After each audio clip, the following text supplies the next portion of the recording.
Next हमारे पास numerical है 1018 and 1019। ये बेसिकली हमारे पास एक नॉर्मल साइकिल का है और फिर उसके बाद उसने कहा रिपीट करें प्रॉब्लम विद एफिशिएंसीज हमें गिवन है। हम दोनों कर लेते हैं। पहले मैंने आपको ये क्वेश्चन करवाया था, फिर थ्योरी पढ़ी हमने, अब ये क्वेश्चन करें। तो मैंने ये दो क्वेश्चंस बहुत डिटेल में करवाए हैं आपको। आगे जाके हम इतनी डिटेल में नहीं करेंगे कि हम स्टीम टेबल से वैल्यूज़ भी देख रहे होंगे, क्योंकि वो आपको पता चल गया कैसे लेनी है। तो आगे जाके हम ज़रा क्विक सॉल्व किया करेंगे। तो अगर आपने डिटेल में देखना है तो वो क्वेश्चन है जो हमने किया हुआ है 10.15, वो बहुत डिटेल में किया था, वहाँ से देख सकते हैं। सो अब हम 18 को स्टार्ट करते हैं। सबसे पहले हम क्या करते हैं, अपना डाटा लिख लेते हैं। सबसे पहले हमारे पास डाटा आ जाएगा। यहाँ से मुझे नज़र आ रहा है, मैं बता देता हूँ कि हमारे पास एक प्रेशर है 1250। प्रेशर है 1250 और यूनिट के हमारे पास पी एस आई है। और दूसरा हमारे पास है प्रेशर, एक और पी गिवन है, वो 2 PSI है। और मैंने आपको कहा था ये P1 P2 बाद में हम लिख लेते हैं। Mass flow rate M given है हमारे पास 75 पाउंड मैस पर सेकेंड।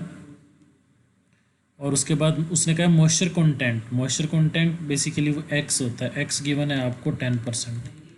और उसके बाद उसने कहा determine the minimum temperature inlet, the minimum turbine inlet temperature, the rate of heat output of the boiler. चले हम जब इसको सॉल्व करते हैं तो फिर देखते हैं, इसको मिनिमाइज़ कर देते हैं। डाटा हमारे पास सिर्फ यही गिवन है, डाटा यही गिवन है।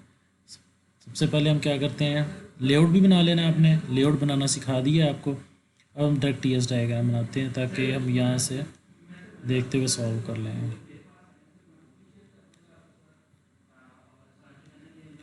1 2 3 4।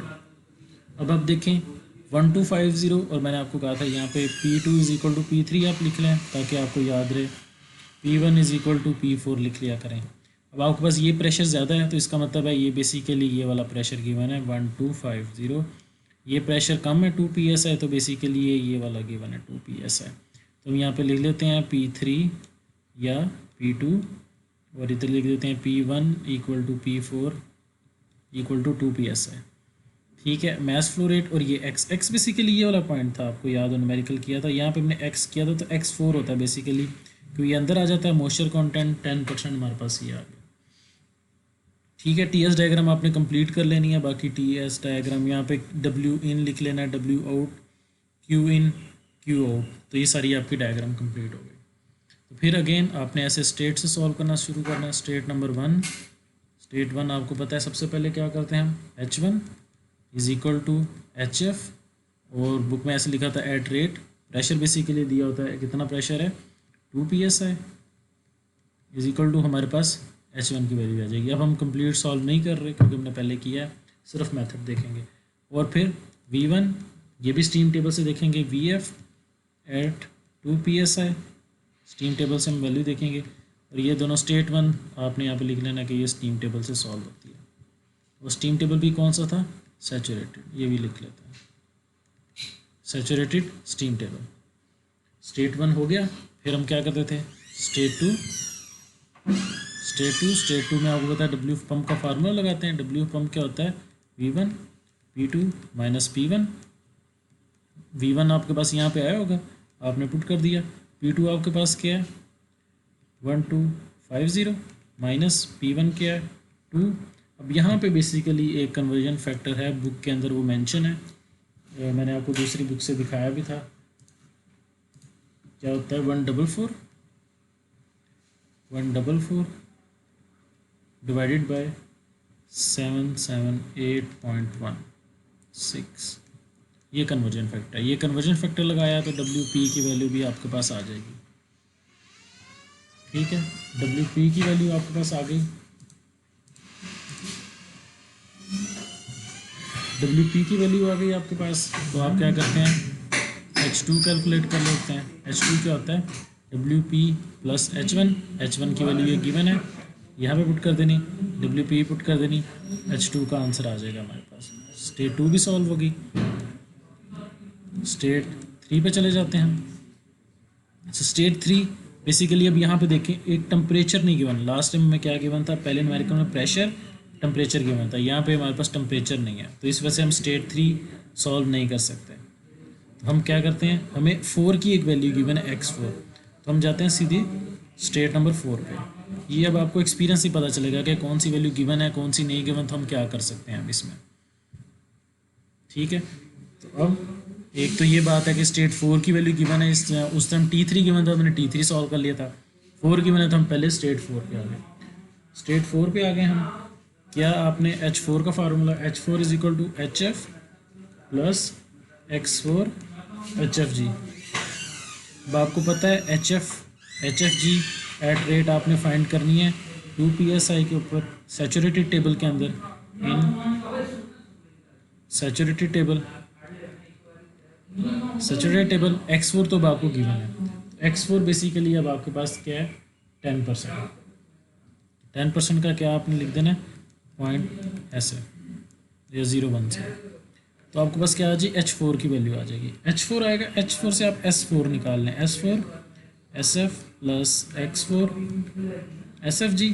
तो यहाँ पे आपके पास SF और SFG की वैल्यू जो है ये आपने सैचुरेटेड टेबल से देख लेनी है आगे। X4 आपको गिवन था तो आपके पास S4 आ जाएगा। S4 की वैल्यू जब आ जाएगी आपके पास यहाँ पे, तो आपको पता है S4 is equal to S3 होता है, S4 is equal to S3। अब आपके पास स्टेट 3 आ गई। अब स्टेट 3 पे जब आप जाएंगे आपके पास दो चीज़ें गिवन है, P3 गिवन है 1250 PSI और S3 गिवन है जो कि वैल्यू यहाँ से आपके पास आ जाएगी। अब आपके पास दो अननोन है और आपने सुपर हीटेड टेबल में जाना है। सुपर हीटेड टेबल में जब आप जाएंगे, स्टीम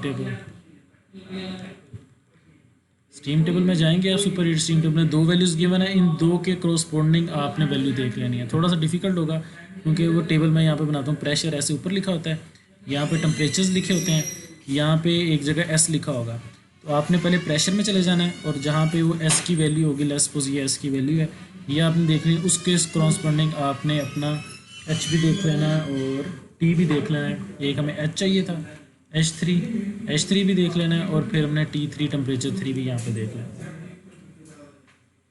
ठीक हो गया, और ये हमारे पास सारी स्टेट सॉल्व होगी। मैं आपको बताता हूँ स्टेट सॉल्व करनी होती है। स्टेट 1 सॉल्व होगी, 2 4 3 और हमें कितने H चाहिए होते हैं, H1 आ गया, H2 आ गया, H4 भी आ गया और यहाँ पे मैंने आपको बताया H3 भी आ गया। आपके पास सारे H आ गए। अब आपको जो भी चीज़ कहेगा आप इजीली उसके अंदर से फाइंड कर सकते हैं।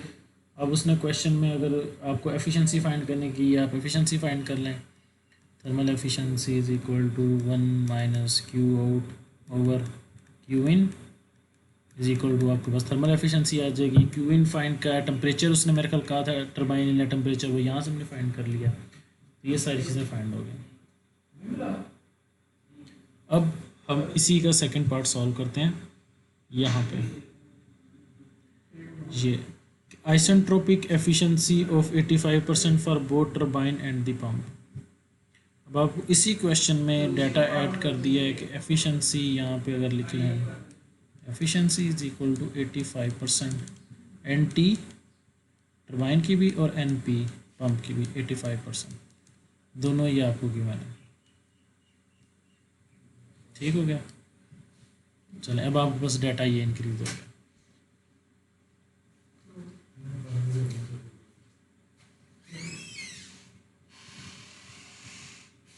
अब आप इसको कैसे सॉल्व करेंगे,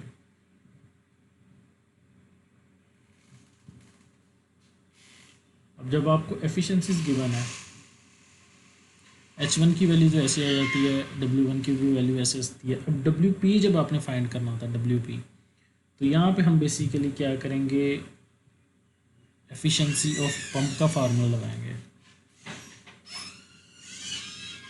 एफिशिएंसी ऑफ पंप में हमारे पास, अगर आप यहाँ पे फार्मूला उसका देखें, अगर आपको याद हो,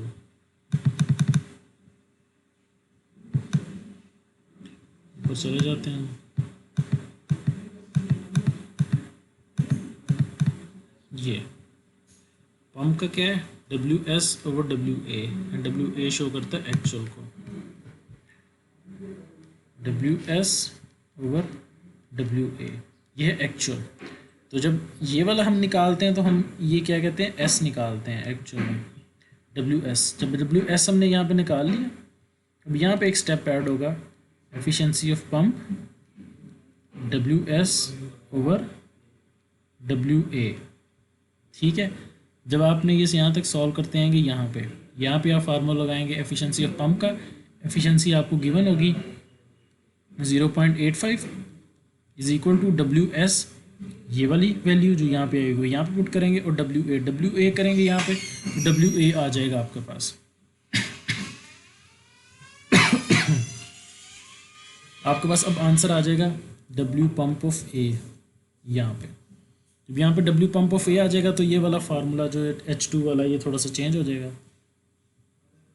और यहाँ पे क्या आ जाएगा, W पंप ऑफ A। अब आप यहाँ से H2 ऐसे कैलकुलेट करेंगे, ठीक है। ये स्टेप यहाँ से चेंज हुआ। उसके बाद आप अगेन सारी वैल्यूज ऐसे सॉल्व करेंगे, और वैल्यू का चेंज होगी H4 वाली।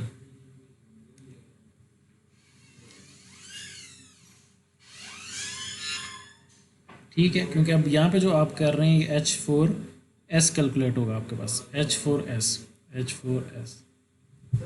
ठीक है। जब आपके पास H4S आ जाएगा, यहाँ पे H4S आ गया आपके पास, अब आपने यहाँ पे क्या करना है, इस जगह मैं यहाँ पे कर देता हूँ, efficiency of turbine is equal to H3 minus H4 over H3 minus H4S। ये basically actual A S ideal, ठीक है। पंप में आपको मैंने बताया था कि आइडियल ओवर एक्चुअल होता है, और यहाँ पे एक्चुअल ओवर आइडियल है।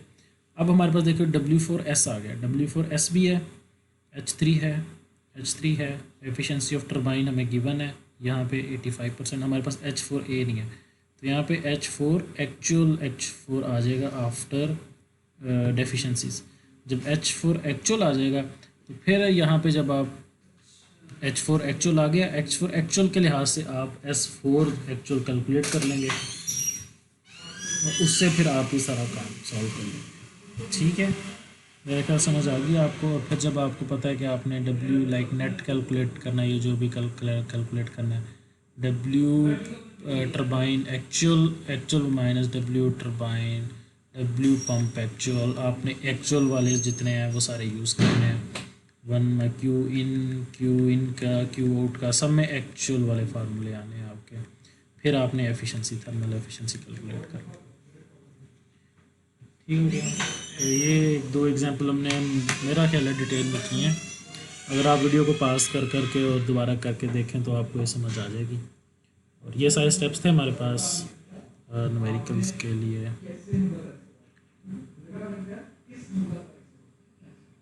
चलें ठीक है, ओके, अल्लाह हाफिज़।